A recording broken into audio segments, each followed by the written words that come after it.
Hey everybody, this is your brother, Narada, Michael Walden. Welcome to All In, my podcast where we break down music, life, and love, interviews and conversations. Let's get into it. Well, at this very moment, I'm holding a picture from 1947 in Madison Square Garden in New York. And in the photograph on the canvas is the great champion Joe Louis, who held the championship, the heavyweight championship, for 12 years. And knocking him down in this picture is the great Jersey Joe Walcott, who's also brilliant. And they fought hard. There are many things I love about this picture. If you look at this picture, you see all the men dressed all the way back in ties and suits. In 1947, everyone was impeccably dressed in America. They really wanted to put their best foot forward. And a prize fight like this of the great champion Joe Louis brought the best in everyone out. And why am I speaking about this? I'm a big boxing fan. I always have been. I feel like drumming is an immediate hookup to boxing world. Not that I'm punching someone, but I'm punching the drums. The same championship spirit of like when you're tired, when you're knocked down, you get back up. Same in music. You get knocked down, but you get back up and you stay on it and you keep your ears wide open to whatever's going around you and you play it. Same in the boxing world. You're working so quickly to make things happen and to win and to win. So boxing, when I was a little kid, I would always keep on my walls in our basement where I had our bedroom. Jack Dempsey. The Manasseh Mauler, Jack Dempsey. The great Joe Louis. He held the championship longer than any other fighter. And he was from Detroit, Michigan. I was from Kalamazoo. Detroit. And that Indian blood, African blood and American Indian blood, very powerful. Also, I'd have a picture of Sugar Ray Robinson. Why is he so genius? He helped carry Joe Louis's bags to the gym. And he would watch Joe and he learned from Joe, but he had his own brew of knowing how to be quick on his feet and light on his feet as a middleweight, as a welterweight, as a light heavyweight. And his style became the style of the great champion Muhammad Ali. Sugar Ray Robinson's style is what Ali, Cassius Clay, is emulating. The dancing style, stick and move, that's from Ray Robinson. So all that era of great champions really inspired my heart. When it comes to the music, it all kind of boils together, all that great spirit. Don't forget, the Beatles wanted to meet Muhammad Ali. And they did in Florida, in Miami. And Ringo was laying on the canvas, being knocked out by him. So boxing and music has always had a very high correlation. Whatever you're doing, be happy.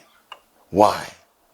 It's so important to have a good life, to value life, value life. These great champions, that's what they're doing. They're valuing life. I recall once in my life, the great sprinting champion, Carl Lewis, was at my house. And Carl was saying to me, on the television set were the Boston Celtics playing. And they were down. And Carl said to me, yeah, just keep watching. The Boston team is going to find a way to come back and win. And they were down by so much. I was like, are you sure? He said, you just watch. I said, well, how do you know that? He says, they're champions. Champions find a way to win. I love that. Champions find a way to win. So you are a champion. Find a way to win. Here it says, to give dignity to a man is above all things. In my blood is American Indian blood, Cherokee and Potawatomi. I come from Kalamazoo, Michigan, where we always are aware of our Indian heritage. African heritage, of course, American Indian blood. In the Americas, the natives, the first people here that we know of are the American Indians. They're the ones that welcome the pilgrims here. They welcomed everybody here. And they were kind people, unless you double-crossed them. Then they weren't so kind. But they helped pilgrims have food, survive the harsh winters. I'm from Michigan. The winters are harsh. The wind by Chicago is harsh. So you need to huddle up. You need these great people to keep you warm, teach you how to eat, teach you how to survive. And don't forget all the diseases that were brought from different European continents. And they had to deal with all that world. So a lot of these folks, unfortunately, were killed off. So it makes my heart a bit sad, but we still learn from them, hopefully. We still learn from their love of Mother Nature, their love of the land, their love of all the great heavens above us, the stars giving us inspiration, the plants giving us inspiration, the mushrooms, all the great medicinal qualities from the earth, the peyotes, all those things that they would eat. The teepees. I remember one time Jeff Beck was saying, I would have liked to have been an Indian. He said, one time I went to the home of Pink Floyd, is it David Gilmour? And he was saying there were teepees everywhere, and they were trying to emulate the teepees like the American Indians. That's how much they loved it. We think about Jimi Hendrix, American, African American, but also a great deal of American Indian in his blood. We think about when he came back from London to Monterey Jazz Pop Festival, how he mesmerized the audience by burning his guitar, sacrificing his guitar.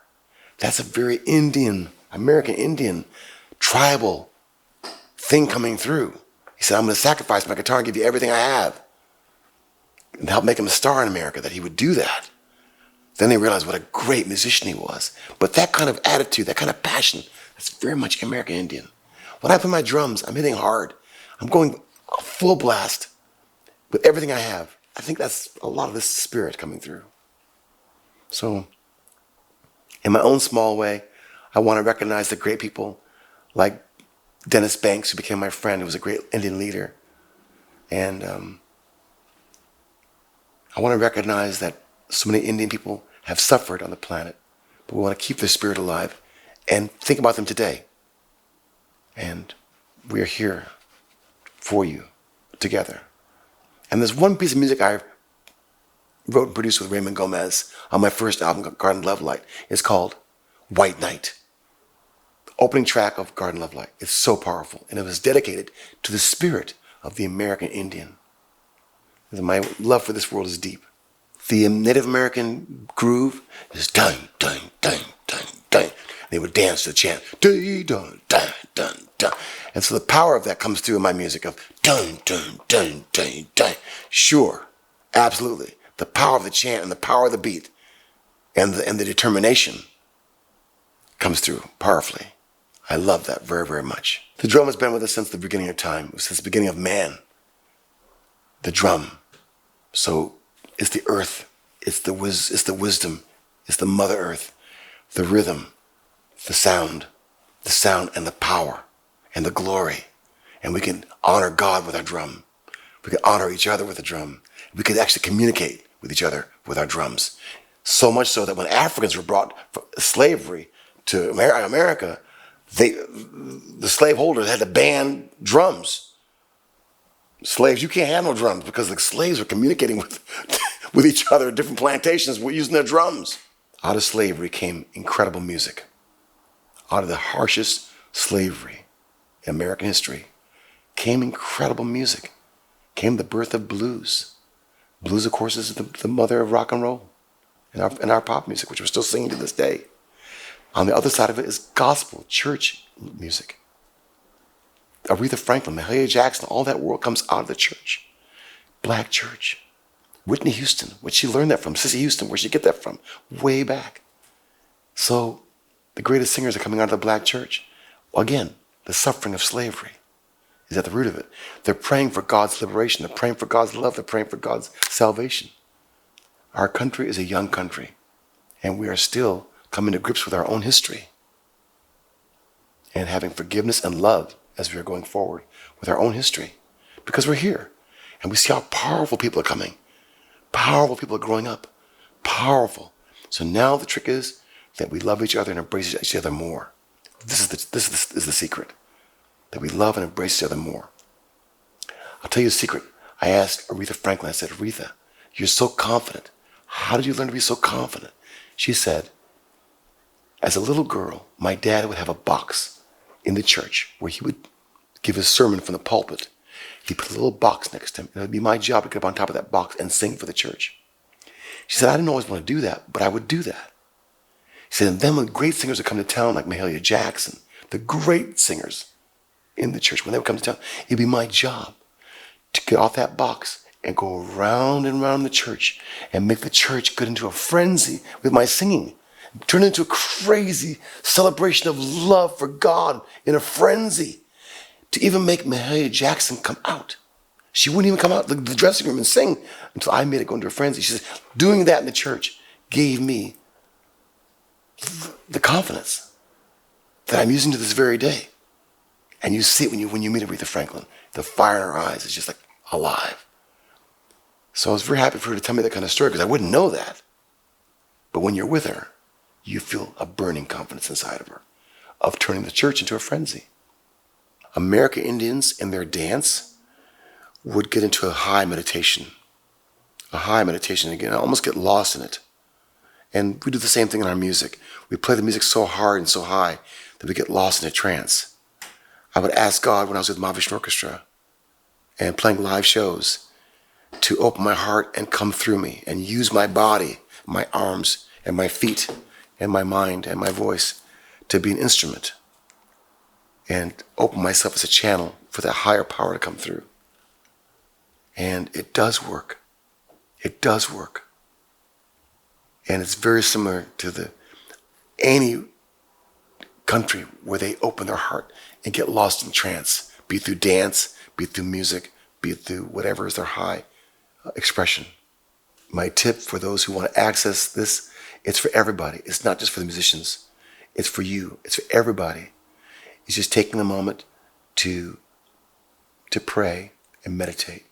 And what does that really mean? It just takes a moment to kind of enter into your own heart, making a soft prayer. Forgiveness, gratitude, sweetness like a flower or a light of a candle, anything that can make you feel heartfelt.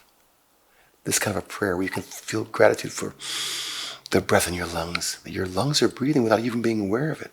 How is that possible? Have gratitude that your heart's beating on its own. Have gratitude you can breathe. Have gratitude you have life, you can look around. Have gratitude for that. This is the simplest thing. And that gratitude can turn into a trance of gratitude, of just feeling happy to be alive. And you can sail on that feeling of happy to be alive.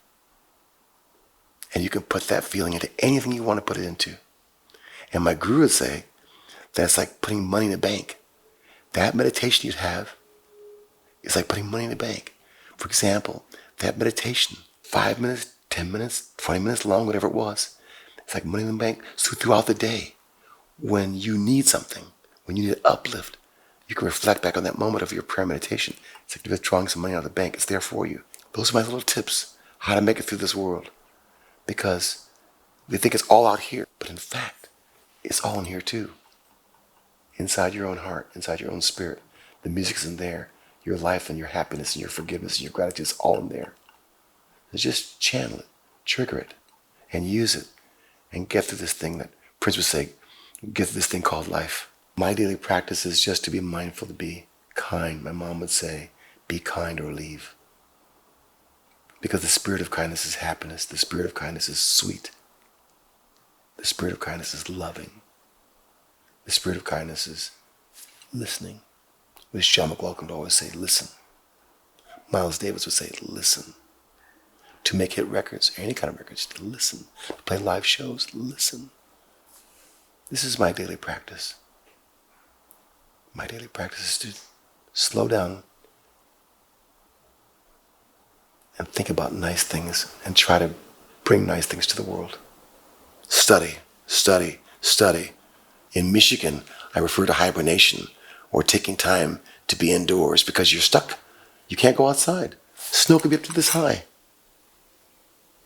So a lot of great musicians come out of Michigan because they're stuck indoors and they're playing their music. They're playing their records and they're practicing and they're practicing and they're playing the music. And they're studying and they're practicing. Stevie Wonder, stuck in his house. Prince, playing all his instruments, stuck in his house. Flight Time, Jimmy Jam, Terry Lewis, stuck in the house. Motown, Temptation, stuck in the house. Curtis Mayfield stuck in Chicago.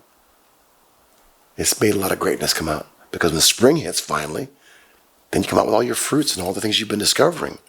All the songs you've been writing. So much beauty. I also know that if I go in a recording studio in the summer, in the wintertime, when there's a lot of snow outside, my heart will sing a different song by the snow being on the ground. By the cold in the air. My heart will sing a different song. I'll write a different kind of song. It might have some sadness in it. It might have some special depth about it. But the snow brings that out in me for some reason.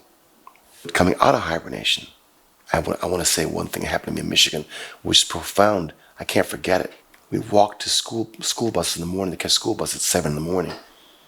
And after coming out of hibernation, could be like late March, April, when the snow is now melting and now the snow and the trees that are starting to bud again and the birds are coming back home. The smell in the air in Michigan will be so strong. You could faint by the smell of the air. I remember walking to the bus in the morning and the smell of the air is so pure you want to faint. Of course, that's Michigan experience. But that's how it was. So deep death of winter, coming out in springtime, everything comes back to life. The life is so strong, the life force energy of the birds, the flowers, everything coming back to life again. I think coming out of Michigan, like people play football and sports and all that, they have an intensity because they understand you could die in the winter. That's how intense it is. So it makes you strong. Just to live makes you strong. Just to live. When I talked to Aretha Franklin, I keep mentioning Aretha because I could see it in her. She knew about those seasons.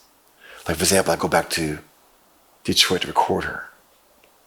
And I bring my tape of Who's Zooming Who or Freeway I Love, whatever it was. And I talked on the phone. I said, okay, we're going to meet in the studio. She goes, look out your window. I said, yeah. She says, do you see that snow coming down? I said, yeah. She said, you know I don't drive in that snow. Day 1. Day 2, look out your window. Yeah, I look out the window. You see that snow coming down? Yeah. You know I don't drive in that snow. You could be left in your hotel room for 4 or 5 days because snow's coming down. But when she would come, the song would be all memorized. Every riff, every lick worked out. The height of professionalism. No lyric on the music stand. Nothing. Just all in her head. So, the power of the winter. When the snow's come down, she ain't do nothing. When the snow stops, she make a hit record. Thank you so much for listening to our All In podcast. If you enjoy the show, please follow, like, and subscribe on our socials. YouTube, Official Narada Instagram, Official Narada, one word. And All In with Narada Michael Walden on Apple Music, Spotify, and more. Thank you so very much.